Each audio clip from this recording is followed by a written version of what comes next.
like you said, we started just about a month ago. I have 2 boys with autism, 12 and 2.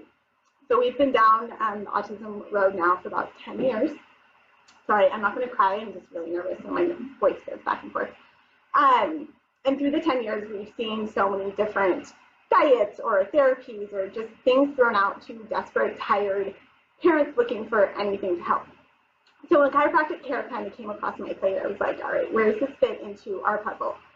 And I did a lot of research on it. Was finding great things, great feedback from other people just on the internet, similar stories of ours. And then I started doing research more on chiropractors that kind of specialize in these areas. And Dr. Bowman was one of the chiropractors I found. And one day I was sitting on Facebook and one of his seminars popped up. I think a friend had shared it. And I was like, all right, let's go give this a try. So I sat and I listened to the seminar and I kind of went home and talked to my husband and I'm like, oh, I'm not really sure. Like, you know, I've done chiropractic care when I was younger, sports injuries, back pain, you know, that's what I thought of for chiropractic care. How's this going to help my kid with sensory issues or texture issues, language, processing, gut issues? I was really not sure how this would fit in. So we went to the gut brain seminar about a month ago, brought my husband, we went home, we talked about it, and we're like, let's give this a shot.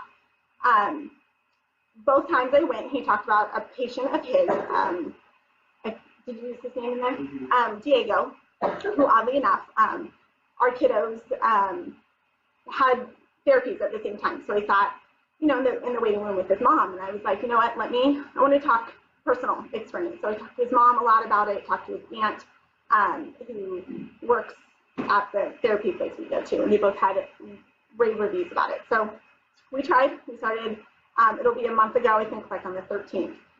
And we were going 3 times a day, or a week. And each day we went in, Dr. Bowman's like, all right, you know, how are things going? Like, no change, no change, no change. On the 5th day, we were driving home from an adjustment, and I could see my little one in the rearview mirror, and he's like, you could just tell something was processing differently for him. He was like looking up, kind of, just something's going on in his brain. And I was like, all right, well, maybe here we go. And we were eating dinner that night, casually sitting in the kitchen, eating off the counter. He's sitting in his chair, and my son has really bad food aversions. We only eat crunchy food. We've been like that for a long time. And he goes, my turn, my turn. Like it was ground turkey. He's like, all right, hand it to him. He took 5 bites.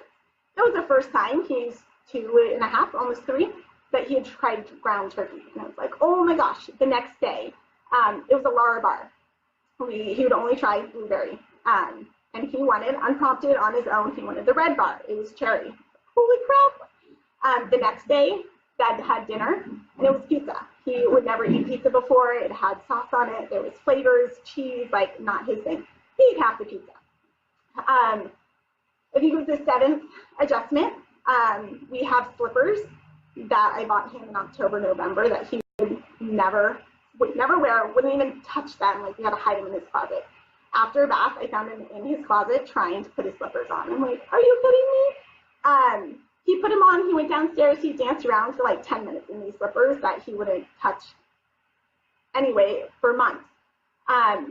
Sleep was the #1 thing off the bat. I think it was within the first 2 weeks.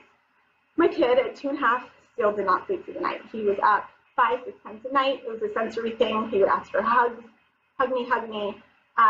There were times he would wake up for 2 and 3 hours at a time. At 2 a.m., he'd be like, all done, all done. I'm like, no, Mom's not all done sleeping. Go back to bed. His average wake up would be between 5 and 6 a.m. And if you got to sleep till 6:30, that was like spring break. He now will mostly sleep through the night. If he wakes up, it's for maybe 5 minutes. We haven't had one incident where he's woken up for 2 and 3 hours at a time. And he now wakes up between 7 and 7:30. This morning, he woke up at 8:45, like, whoa! And one other time, I think he woke up at like 8:15. The language that he's had is just exploded. I think that was within the first 2.5 weeks. I thought maybe it was just me and our BCBA. It was like, oh my gosh, his language is just like starting to evolve, and it was crazy. And I was like, okay, it's not just me. And then his speech therapist mentioned something about it. And our child psychologist sees him once or twice a month. and she saw him on Monday, and I was like, oh my gosh, his language, he's having tons of spontaneous, unprompted language. He had, he's averaging now like 4 or 5 word sentences. I think there was one of our adjustments last week. He had a 6-word sentence. I mean, he has not had that yet. His language is just evolving like crazy. It's been, I only wish I would have found chiropractic care earlier. I would have never thought this for something in this part of therapy for us. I mean, don't get me wrong, it's not like a, one-stop shop. We do 25, 30 hours of ABA. We have speech and OT 3 to 4 times a week. We do social outings. But this piece is kind of pulling all that he's working with every week together so that he can have better progress, quicker progress.